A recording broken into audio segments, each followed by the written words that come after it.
औज़ुबिल्लाहि मिनश्शैतानिर्रजीम बिस्मिल्लाहिर्रहमानिर्रहीम। मैं हूँ director care news doctor Mohammad Idris Khan, शहर इक़्तिदार इस्लामाबाद से।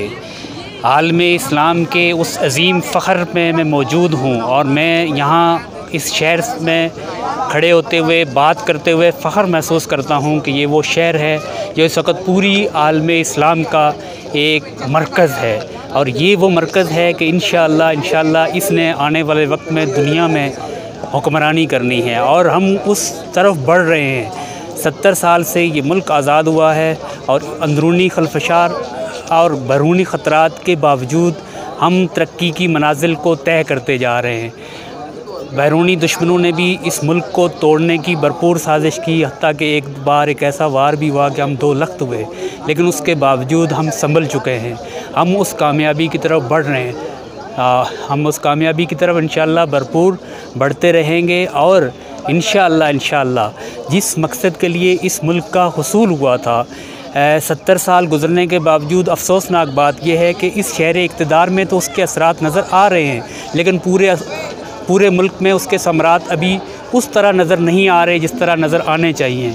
तो मैं शहर इक़्तिदार से, अरबाब अख्तियार से ये रिक्वेस्ट करता हूँ कि चाहे वो बलूचिस्तान के साहिल हों, चाहे वो सिंध के सहरा हों, चाहे वो कश्मीर के पहाड़ हों, तो उन तक भी उन समरात को पहुँचना चाहिए। और वो उसी सूरत में मुमकिन हो सकेगा कि हमने इस मुल्क के अंदर लाखों इंसानों की, लाखों मुसलमानों ने कुर्बानी देकर इस मुल्क को हासिल किया है। और वो उसी सूरत में मुमकिन हो सकेगा कि जब इंसाफ़ पूरे मुल्क में यकसा मैसर हो सकेगा। और वो उसी सूरत में मैसर होगा कि जब हमारे हुक्मरान मुखलिस होंगे। अगर हमारे हुक्मरान मुखलिस नहीं होंगे तो हम इसी तरह पस्ती की तरफ जाते रहेंगे। इस वक्त बलूचिस्तान के अंदर जो खलफशार मौजूद है, उसकी वजह भी हमारे दुश्मन को हमारे अंदर घुसने की क्यों हिम्मत हुई है कि हमने वहाँ पे उस तरह के वो सम्राट नहीं बचाए।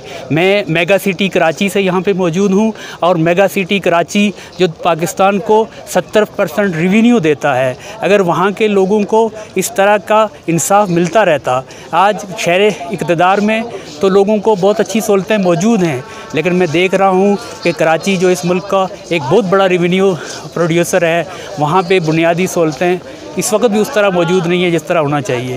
तो मैं उम्मीद करता हूँ कि जिस तरह के यहाँ के लोगों को इस मुल्क के समरात मिल रहे हैं, इसी तरह के इंशाअल्लाह बलूचिस्तान से लेकर कराची तक के लोगों को भी मिलेंगे।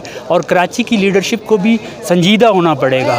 वो आपस की रस्साकशियों की वजह से इस वक्त भी कराची के अवाम बुरी तरह इस वक्त ट्रांसपोर्ट के मसाइल का शिकार हैं, पानी के मसाइल का शिकार हैं। उनको हल करना चाहिए और उसका हल इसी शहर इक़्तिदार से होगा। मैं इसी पर आपसे इजाज़त चाहता हूँ और मैं अपने साथियों से रिक्वेस्ट करता हूँ कि केयर न्यूज़ को ज़्यादा से ज़्यादा सब्सक्राइब करें, वीडियो को शेयर करें, ताकि ये पैगाम अरबाब अख्तियार तक पहुँच सके। शुक्रिया। अल्लाह हाफ़िज़।